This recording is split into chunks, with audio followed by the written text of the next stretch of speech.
जय हिंद। देखो आज आम कौन देखा जे इंडो पाक वार 1965 ଏହି ଯୁଦ୍ଧରେ ଆମେ କଣ କରିଥିଲେ ନା ପାକିସ୍ତାନକୁ ତାର ମୁହଁ ତୋଡ଼ ଜବାବ ବି ମଧ୍ୟ ଦେଇଥିଲେ, କିନ୍ତୁ ଜିତିଥିଲେ ଆମେ। କିନ୍ତୁ ଆଶାର ରୂପକ ଭାବରେ କଣ ଯେ ଆମେ ପରାଜୟ ଗ୍ରହଣ କରିଥିଲୁ ବୋଲି କହିଲେ ଚଳେ।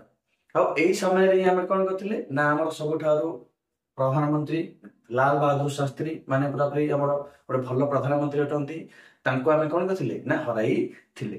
ଆମେ ଏଠୁ ଜାଣିବା ଯେ ଲାଲ ବାହାଦୁର ଶାସ୍ତ୍ରୀ କିଭଳି ଭାବରେ ମୃତ୍ୟୁବରଣ କରିଥିଲେ ଆଉ ଇଣ୍ଡୋ ପାକ୍ ୱାର ମୁଖ୍ୟ ବିଶେଷତ୍ୱ ଯାହା କଣ ଥିଲା ଆଉ କେଉଁ ସମସ୍ୟାକୁ ନେଇ ଆମର ସୃଷ୍ଟି ହୋଇଥିଲା।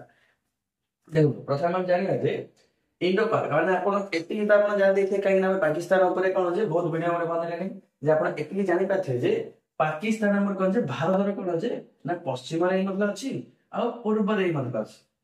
ଏଇଟା ଆମର କଣ ପାକିସ୍ତାନ ହିଁ ଅଂଶ ବିଶେଷ ଭାଇ ଆପଣ କହିଲେ ଏଇଟା ତ ବାଂଲାଦେଶ ଅଟେ। ଆରେ ଇଆଡେ କଣ 1961 ମସିହାରେ ନା ଏଇ ବାଂଲାଦେଶର ମାନ୍ୟତା ପାଇଛି ନା, ଯଦି ଇଏ କଣ ଥିଲା ସେ ପାକିସ୍ତାନ ହିଁ ଅଂଶ ବିଶେଷ ଥିଲା।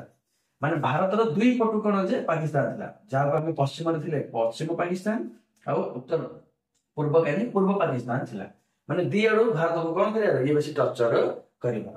ହେଲେ ଆମର କଣ ହେଲା ନା ଇଣ୍ଡୋ ପାକ୍ ୱାର ଆ ପୂର୍ବରୁ ହିଁ ଆମର କଣ ହେଇଛି ନା ଭାରତ ଯେତେବେଳେ ସ୍ୱାଧୀନ ହେଲା ସେଇ ସମୟରେ ହିଁ ଫାର୍ଷ୍ଟ ୱାର ଆମର କଣ ଯେ 1947 ଏବଂ 48 ମସିହାରେ ସେଇ ଜାମ୍ମୁ କାଶ୍ମୀର ସମସ୍ୟାକୁ ନେଇ ଆମ ସହିତ କଣ ଯୁଦ୍ଧ ହୋଇଯାଇ ଅଛି।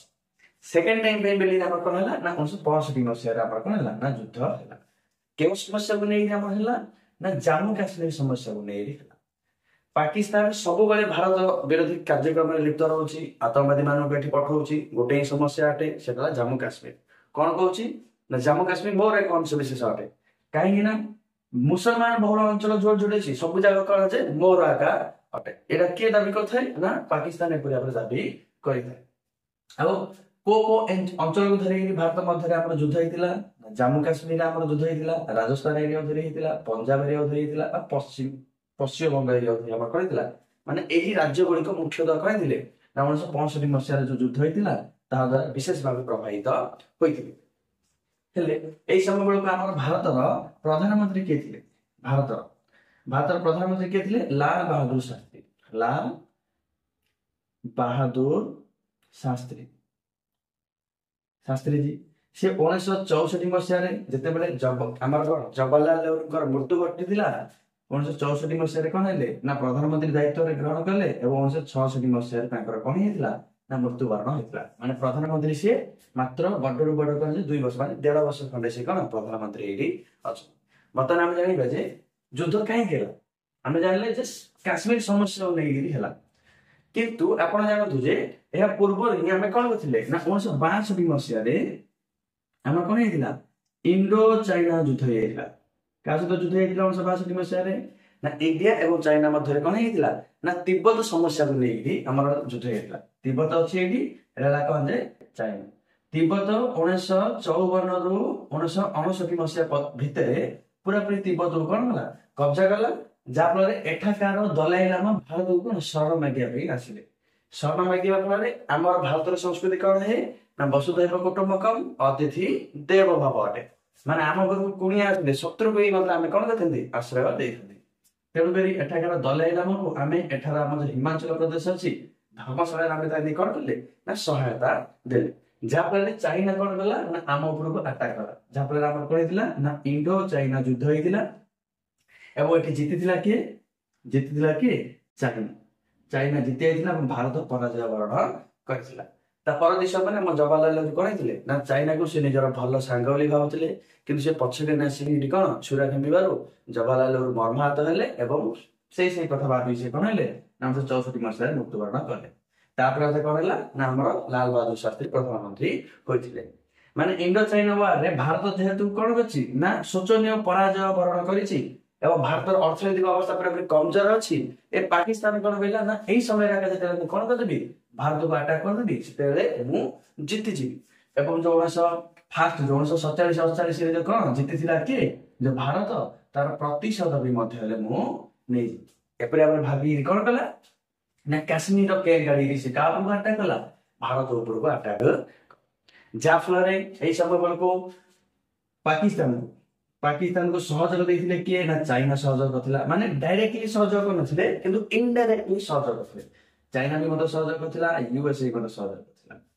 ଆଉ ଆମର କଣ ଯେ ପାକିସ୍ତାନ କଣ ହେଇଥିଲା ନା ସୁଭାଷ ଚନ୍ଦ୍ର ବୋଷଙ୍କ ନୀତିଟିଏ ପଢୁଥିଲା ପରା, ଯେ ସୁଭାଷ ଚନ୍ଦ୍ର ବୋଷ ଗୋଟେ ହିଁ କହୁଥିଲେ ଯେ ଶତ୍ରୁର ଶତ୍ରୁ ମୋର ମିତ୍ର ଅଟେ। ଇଣ୍ଡିଆର ଶତ୍ରୁ କିଏ? ଚାଇନା।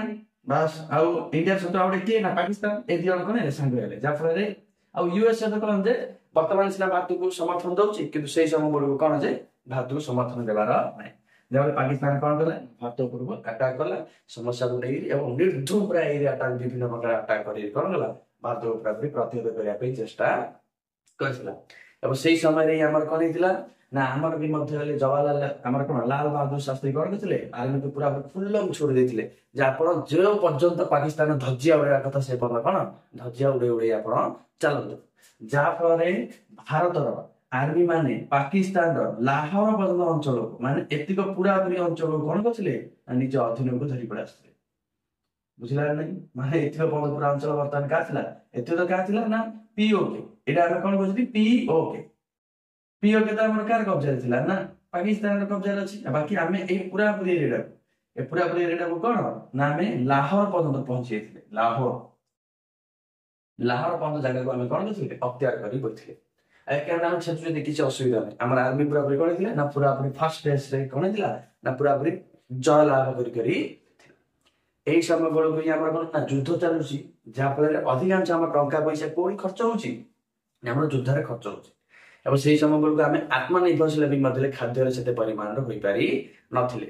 ତେଣୁ କରି ବେଲିକିରି ଆମର ଖାଦ୍ୟ ସଙ୍କଟ ବି ମଧ୍ୟ ଦେଖିବା ପାଇଁ ମିଳିଥିଲା। କଣ ଦେଖିବାକୁ ମିଳିଥିଲା, ଖାଦ୍ୟ ସଙ୍କଟ 1965 ମସିହାରେ ଦେଖିବାକୁ ମିଳିଥିଲା। ମାନେ ଆମର ସେତେ ପରିମାଣର କଣ ଯେ ଖାଦ୍ୟ ଉତ୍ପନ୍ନ ହେଇପାରିଲାନି ଯେ ଆମ ଦେଶର ଲୋକମାନଙ୍କୁ ଆମେ କଣ ଯେ ଖାଦ୍ୟ ପହଞ୍ଚାଇ ପାରିବୁ। ଯାହା ଫଳରେ ଆମେ କଣ କରିଥିଲେ ନା ଖାଦ୍ୟକୁ ଆମେ ଇନପୁଟ କରିବାକୁ ପଡିଥିଲା, ମାନେ ଆମଦାନୀ କରିବାକୁ ପଡିଥିଲା। ଆମଦାନୀ ପାଇଁ ଆମେ କଣ କରିଥିଲେ ନା ୟୁଏସଏ କୁ ମାଗିଥିଲେ। କାହାକୁ ମାଗିଥିଲେ ଆମେ ଆମଦାନୀ ଆମେ କୋଉଠି କରିବାକୁ ପଡିଥିଲା ଖାଦ୍ୟ, ୟୁଏସଏ। ମାନେ ମୁଖ୍ୟତଃ ଆମେ ଗହମ ମାଗିଥିଲେ। ଗହମ ଆମେ କାହାକୁ ମାଗିଥିଲେ ନା ୟୁଏସଏ। ଆଉ ୟୁଏସଏ ଆମେ ସବୁଠାରୁ କଣ ନିମ୍ନ ମାନର ଗହମ ମାନେ ଘୁଷୁରି ଖାଉଥିବା ଗହମ ଏମିତି କଣ କରିଥିଲା ନା ପ୍ରଦାନ କରିଥିଲା। ପଇସା ନେଇଥିଲା ବରାବର, କିନ୍ତୁ ଏମିତି ଗହମ ଦେଇଥିଲା, ଖରାପ ଗହମ ଦେଇଥିଲା। ଏବଂ ଗୋଟେ ଲାଞ୍ଛନ ଲଗେଇଥିଲା କଣ ନା ଯଦି ତମ ଲୋକମାନଙ୍କୁ ତମେ ଖାଦ୍ୟ ଦେଇପାରିବ ନାହିଁ, ତେବେ କଣ ପାଇଁ ମିଳେ ଏତେ ଜନସଂଖ୍ୟା ବଢେଇ ଯାଉଛ, ତମେ ଭାରତୀୟ ଲୋକ ଏହା ହିଁ ଖାଇବା ଯୋଗ୍ୟ ଅଟେ। କାହିଁକି ସିଏ ଏପଟେ କହିଲା, କାହିଁକି ପାକିସ୍ତାନ ପ୍ରେମ ତା ଉପରେ ଅଧିକ ଥିଲା। ଯାହାଫଳରେ କଣ ହେଲା ନା ଲାଲ ବାହାଦୁର ଶାସ୍ତ୍ରୀ କଣ ହେଲା ନା ତାଙ୍କେ ହଟ୍ କଲା ଯେ ଆମର ବର୍ତ୍ତମାନ ସମସ୍ୟା ଅଛି ବୋଲି ଆମେ ତ ପଇସା ଦେଇ କିଣି ଆଣୁଛୁ, ତମେ ଏମିତି ଏତେ କଣ ପାଇଁ ବୋଲି ଅପମାନ ଦେଲ। ତେଣୁକରି ଲାଲ ବାହାଦୁର ଶାସ୍ତ୍ରୀ କଣ କରିଥିଲେ ନା ନିଜେ ପ୍ରଣ କରିଥିଲେ ଯେ ଆମେ 3 ଟାଇମ ମୁଖ୍ୟତଃ ଖାଉଛନ୍ତି। କେତେ ଟାଇମ ଆମେ ଖାଉଛନ୍ତି, ଆମେ କଣ ଖାଉଛନ୍ତି ନା ସକାଳ ଖାଇବା ଖାଉଛନ୍ତି, ତାପରେ ମଧ୍ୟାହ୍ନରେ, ତାପରେ ରାତ୍ରି ଭୋଜନ। ଏତିକି ଏ ଟାଇମରେ ଆମେ ଖାଉଛନ୍ତି। ଆମର ଲାଲ ବାହାଦୁର ଶାସ୍ତ୍ରୀ ନିଜେ କଣ କଲେ ନା ନିଜର ମଧ୍ୟାହ୍ନର ଭୋଜନକୁ କଣ ଖାଇଲେ ନାହିଁ, ଏବଂ ଦେଶବାସୀଙ୍କୁ କଣ କଲେ ନା ଏହି ସ୍ଲୋଗାନ ଦେଲେ ଯେ ଆପଣ କଣ କରନ୍ତୁ ନା ଗୋଟିଏ ଟାଇମର ଖାଇବାକୁ ଆପଣ କଣ ନ ଖାଇ ବାକି ସେଇ ଖାଦ୍ୟକୁ ଭାରତ ସରକାରକୁ ପ୍ରଦାନ କରନ୍ତୁ। ଆଉ ଭାରତ ସରକାର ସେଇ ଖାଇବାକୁ କାହା ପାଖକୁ ନବ ନା ଆମର ଆର୍ମି ପାଖକୁ ଦବ। ଯାହାଫଳରେ ଆର୍ମି ମାନେ କଣ ନା ଖାଦ୍ୟ ଖାଇ ଯୁଦ୍ଧ କରିପାରିବେ। ଆମେ ଜାଣିଛନ୍ତି ଭୋକିଲା ପେଟରେ କେବେ ବି ମଧ୍ୟ ଯୁଦ୍ଧ ଲଢା ଯାଇପାରିବ ନାହିଁ। ଯାହା ହଉଛି ନା କାହିଁକି ଆମେ ଦେଖି ଆର୍ମି କି ଖାଇବା ପାଇଁ ବୋଲି ଦେବାକୁ ପଡିବ। ଯାହାଫଳରେ ଦେଶର ଲୋକମାନେ କଣ କଲେ ନା ଲାଲ ବାହାଦୁର ଶାସ୍ତ୍ରୀଙ୍କର କଣ ଏହି ନୀତିକୁ ମାନିଲେ, ଏବଂ ଅଧିକାଂଶ ଲୋକମାନେ କଣ କଲେ ଗୋଟିଏ ଟାଇମ ଖାଇକି ଆମର ଆର୍ମିକୁ କଣ ଖାଦ୍ୟ ଯୋଗାଯାଇ। ଆଉ ଏଠି କୃଷକ ମାନଙ୍କୁ ମଧ୍ୟ ଆମେ କଣ କରିଥିଲେ ନା ସ୍ଲୋଗାନ ଦେଇଥିଲେ। କୃଷକ ମାନଙ୍କୁ କଣ କୁହାଯାଇଥିଲା ଯେ ତୁମେ ହେଲ ଅନ୍ନଦାତା। କୃଷକ ମାନଙ୍କୁ ଲାଲ ବାହାଦୁର ଶାସ୍ତ୍ରୀ କଣ କହିଥିଲେ ତୁମେ ହେଲ ଅନ୍ନଦାତା। ତେଣୁକରି ବୋଲି ତୁମେ ଯେକୌଣସି ଉପାୟରେ ବି ମଧ୍ୟ ହେଲେ ଆମ ଦେଶର ଖାଦ୍ୟ ସଙ୍କଟ ଦୂର କରିବାର ଦାୟିତ୍ୱ ତମ ପାଖରେ ଅଛି। ତେଣୁକରି ଆପଣ କଣ କରନ୍ତୁ ନା ଯେତେ ସମ୍ଭବ ଅଟେ ଆପଣ ସେତେ କଣ ଅଧିକରୁ ଅଧିକ ଖାଦ୍ୟ ଶସ୍ୟ, ବିଭିନ୍ନ ପ୍ରକାର ଭେରାଇଟିର ଉନ୍ନତ ମାନର ବିହନ, ସାର, କୀଟନାଶକ ଔଷଧ ପ୍ରୟୋଗ କରି ଆପଣ ଅଧିକରୁ ଅଧିକ ଖାଦ୍ୟ ଶସ୍ୟ ଉତ୍ପନ୍ନ କରନ୍ତୁ। ଯାହାଫଳରେ ଆମ ଭାରତର ଖାଦ୍ୟ ସଙ୍କଟ ଦୂର ହେଇପାରିବ। ଓ ଆମେରିକା ଯୋଉ ଆମେ ବର୍ତ୍ତମାନ କଣ କରୁଛି ଯୋଉ ଲାଞ୍ଛନ ଲଗେଇଛି, ଆମେ ଯୋଉ ଖରାପ ଖାଇବା ଯୋଉ ଦଉଛି, ସେ ଖାଇବାଟା ଆମେ କଣ କରିବା ଆମେ ମୁକ୍ତି ପାଇପାରିବା। ଏବଂ ଗୋଟେ ସ୍ଲୋଗାନ ଦେଇଥିଲେ କଣ ଜୟ ଯବାନ ଜୟ କିଷାନ। ବୁଝିଲା ନାହିଁ, ଜୟ ଯବାନ ଜୟ ଜୟ ଯବାନ ଜୟ କିଷାନ ନାରା କିଏ ଦେଇଥିଲେ ନା ଲାଲ ବାହାଦୁର ଶାସ୍ତ୍ରୀ ପରୀକ୍ଷାରେ ବାରମ୍ବାର ଆମର ପଚାରାଯାଏ। ଆଉ ସେ କଣ କହିଥିଲେ ଯେପରି ଭାବରେ ବାହାର ଦେଶର ଆକ୍ରମଣରୁ ଆମର ଯବାନ ମାନେ କଣ କରିଥାନ୍ତି ବା ଆର୍ମି ମାନେ ଦେଶକୁ ସୁରକ୍ଷା ଦେଇଥାନ୍ତି ସେପରି ଭାବରେ ଖାଦ୍ୟ ରୂପକ ସଙ୍କଟରୁ ଆମେ ମୁକ୍ତି କରିବାରେ କେବଳ ଜଣେ ହିଁ ଆମେ କଣ କରିଥାଏ ନା ସାହାଯ୍ୟ କରିଥାଏ ସିଏ ହେଲା ଆମର କିଷାନ ଭାଇ ମାନେ। ତେଣୁକରି କିଷାନ ଭାଇ ମାନଙ୍କୁ ସମ୍ମାନ ଦେଇ ସେ କଣ କରିଥିଲେ ଜୟ ଯବାନ ଜୟ କିଷାନ ନାରା ସିଏ ଉଦ୍ବୋଧନ ଦେଇଥିଲେ ଏବଂ ଯାହା ଫଳରେ ଆମର କଣ ହେଲା ନା ଲୋକମାନେ ଆର୍ମି ମଧ୍ୟ ଆମର ଜିତିଲା ଏବଂ ଆମର କିଷାନ ମାନେ ବି ମଧ୍ୟ ଏତେ ନା ଖାଦ୍ୟ ଶସ୍ୟ ଉତ୍ପନ୍ନ କଲେ ଯେ ବର୍ତ୍ତମାନ ଆଜି ଦିନେ ଥିଲା 1965 ମସିହାରେ ଆମେ ଖାଦ୍ୟ ଶସ୍ୟକୁ କଣ କରୁଥିଲେ ନା କିଣିକି ଆଣିଥିଲେ ଏବଂ ଲାଞ୍ଛନ ସହିଥିଲେ କିନ୍ତୁ ଆମେ ବର୍ତ୍ତମାନ କଣ କରୁଛନ୍ତି ଅଧିକାଂଶ ଗରିବ ରାଷ୍ଟ୍ର ମାନଙ୍କୁ ମାଗଣାରେ ଗହମ ଚାଉଳ ଆମେ କଣ ବଣ୍ଟନ କରୁଛନ୍ତି କାହିଁକି ନା ଭୋକିଲାର କଷ୍ଟ ଗୋଟେ ଭୋକିଲା ବ୍ୟକ୍ତି ହିଁ ଜାଣିଥାଏ।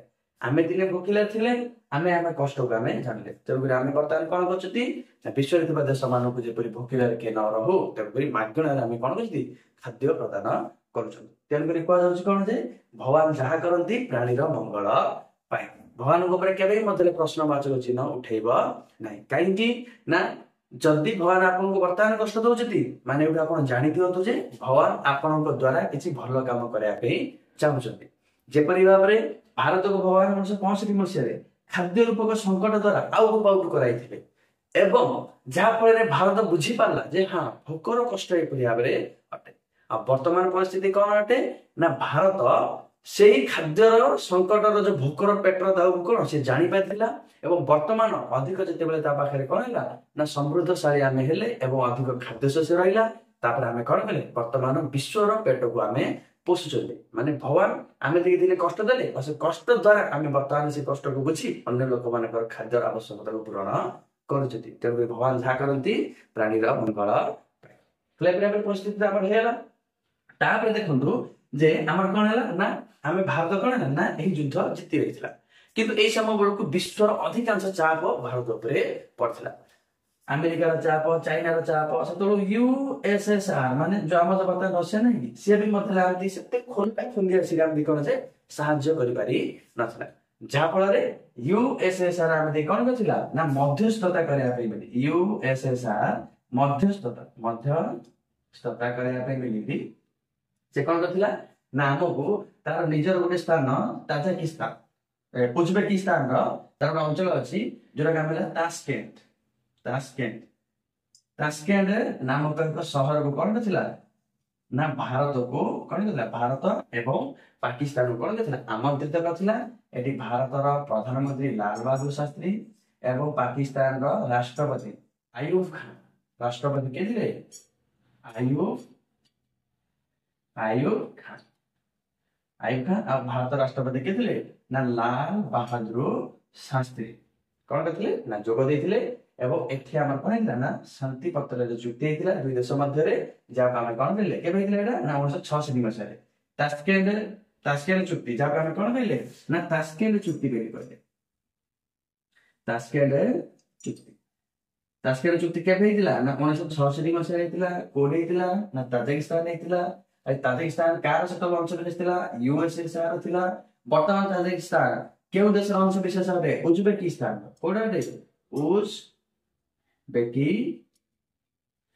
ଅଂଶ ବିଶେଷ ଅଟେ। ଆଉ ଏହି ଚୁକ୍ତି ଫଳରେ ଆମେ କଣ କରିଥିଲେ ନା ପାକିସ୍ତାନ ଆମେ କଣ କରିଥିଲେ ନା ଯୋଉ ଆମେ କବ୍ଜା କରିନଥିଲେ କି ଲାହୋର ପର୍ଯ୍ୟନ୍ତ ଜାଗାକୁ ଆମେ ପଛଘୁଞ୍ଚା ଦେଇକି ଆସିବା ପାଇଁ ପଡିଥିଲା ଯାହାଫଳରେ ଆମ ଆର୍ମି ମାନଙ୍କର ମନୋବଳ ବି ମଧ୍ୟ କଣ ହେଇଥିଲା ନା ଦୁର୍ବଳ ହୋଇଯାଇଥିଲା ଏବଂ ଆମେ ଏପରି ଭାବରେ ମଧ୍ୟ କରିପାରିଥାନ୍ତେ ଯେ ଆମେ ତମର ଲାହୋର ପର୍ଯ୍ୟନ୍ତ ଜାଗାକୁ କଣ ତ୍ୟାଗ କରିବୁ ତମେ ପିଏଫକୁ ତ୍ୟାଗ କର ଏପରି ଭାବରେ କଥା ଆମେ କହିପାରିଥାନ୍ତେ କିନ୍ତୁ ଏପରି ଭାବରେ ଆମେ କହିପାରି କାହିଁକି ନା ବିଶ୍ୱର ଅଧିକାଂଶ ଚାପ କଣ ଯେ ଭାରତ ଉପରେ ଥିଲା ଏବଂ ଏହି ଚୁକ୍ତି ଫଳରେ ଆମେ କଣ ହେଲେ ନା ଜିତି ଯାଇଥିଲେ ଯୁଦ୍ଧ ସତ କିନ୍ତୁ ଟେକ୍ନିକାଲି ଆମେ ଦେଖିବାକୁ ଗଲେ ଆମେ ପରାଜୟ ବରଣ ହିଁ କଲେ ଯୋଉ ଜାଗାକୁ ଆମେ ଜିତିଥିଲେ ସେ ଜାଗାକୁ ଆମେ ଛାଡିକି ପଛକୁ ଆସିବାକୁ ପଡିଥିଲା ଏବଂ ଏହାର ସଦ୍ମା ମାନେ କହିପାରିବା ଆମେ ଏପରି ଭାବରେ କଣ ଯେ ଯୋଉ ପରାଜୟ ବରଣ ଆମର ଗୋଟେ ପ୍ରକାର ଥିଲା ତାହାକୁ କଣ ଯେ ଲାଲ ବାହାଦୁର ଶାସ୍ତ୍ରୀ ସହ୍ୟ କରିପାରି ନଥିଲେ ଏବଂ ସେ କଣ କଲେ ନା ଦିନରେ ସେ କଣ କରିଥିଲେ ନା ଉଜବେକିସ୍ତାନର ଯୋଉ ଆମର କଣ ଅଛି ଯୋଉ ତାସ୍କେଣ୍ଟରେ ଚୁକ୍ତି ପତ୍ରରେ ସ୍ୱାକ୍ଷର କରିଥିଲେ ଏବଂ ଯେତେବେଳେ ସେ କଣ କରିଥିଲେ ନା ସେହି ସହରରେ ହିଁ ତାଙ୍କର ରାତ୍ରିରେ କଣ ହେଇଥିଲା ମୃତ୍ୟୁବରଣ ଘଟିଥିଲା ବୁଝିଲା ନାହିଁ ହେଲେ ଆମର ଲାଲ ବାହାଦୁର ଶାସ୍ତ୍ରୀ ମୃତ୍ୟୁବରଣ କେବେ କରିଥିଲେ ନା 1966 ମସିହାରେ ମୃତ୍ୟୁବରଣ କରିଥିଲେ। ଆଶା କରୁଛି ଆପଣ ବୁଝିପାରିଥିବେ। ଆଉ ଆପଣ ପରୀକ୍ଷାରେ ଯଦି ପଚାରିବ ଭାରତର ଏକ ମାନେ ପ୍ରଧାନମନ୍ତ୍ରୀଙ୍କ ନାମ କୁହ ଯିଏ କି କଣ ଯେ ବିଦେଶରେ ମୃତ୍ୟୁବରଣ କରିଥିଲେ, ମାନେ ବିଦେଶ ଗ୍ରସ୍ତ ସମୟରେ ମୃତ୍ୟୁବରଣ କରିଥିଲେ। ଲାଲ ବାହାଦୁର ଶାସ୍ତ୍ରୀ ଇଏ ଆମର ଥିଲେ। ଏପରି ଭାବରେ ଆମେ କହିଥିଲା ନା ଇଣ୍ଡୋ ପାକ୍ ୱାର 1965 ମସିହା ଆରମ୍ଭ ହୋଇଥିଲା କିଭଳି ଭାବରେ, ଆଉ କିଭଳି ଭାବରେ ତାସ୍କେଣ୍ଡ ଚୁକ୍ତି ଫଳରେ ଏହା କଣ ହେଇଥିଲା ନା ସରିଯାଇଥିଲା। ଏହାକୁ ଆପଣ କହିଲେ ଡିଟେଲ୍ସରେ ଆପଣ ବୁଝିପାରିଥିବେ। ଏହି ବିଷୟରେ ଆମର କଣ ଯେ ଗୋଟେ ଏପରି ଆମେ ଡିଟେଲ୍ସ ମୁଁ ଆପଣଙ୍କୁ କହିଲିନି କି ଏହା ବିଷୟରେ ଆମର କଣ ଅଛି ଗୋଟେ ଫିଲ୍ମ ବି ମଧ୍ୟ ଅଛି ଯାହାକୁ କହୁଛି ତାସ୍କେଣ୍ଡ ଫାଇଲ୍। କଣ କହୁଛି ତାସ୍କେଣ୍ଡ ଫାଇଲ୍। এটা ଗୋଟେ କଣ ଯେ ଫିଲ୍ମ ଗୋଟେ ଅଛି, ଆପଣ ଚାହିଁଲେ କଣ କରିପାରିବେ ୟୁଟ୍ୟୁବରେ ଆପଣ ଦେଖିପାରିବେ। ରେକମେଣ୍ଡେସନ କରୁନି, ମୁଁ ତ ଯାହା କହିଲି ସେୟା ଅଛି, କିନ୍ତୁ ସେଠି କଣ ଯେ ଆପଣ ଦେଖିଲେ ଭିଜୁଆଲାଇଜରେ ଆପଣ କଣ ଯେ ଆରାମସେ ଆପଣ ବୁଝିପାରିବେ। ଆଶା କରୁଛି ଆପଣଙ୍କୁ କଣ ଯେ ତାସ୍କେଣ୍ଡ ଫାଇଲ୍ ବା ଇଣ୍ଡୋ ପାକ୍ ୱାର 1965 ଆପଣଙ୍କୁ ବୁଝିପାରିଥିବ। ଆଜି ପାଇଁ ଏତିକି। ଜୟ ହିନ୍ଦ।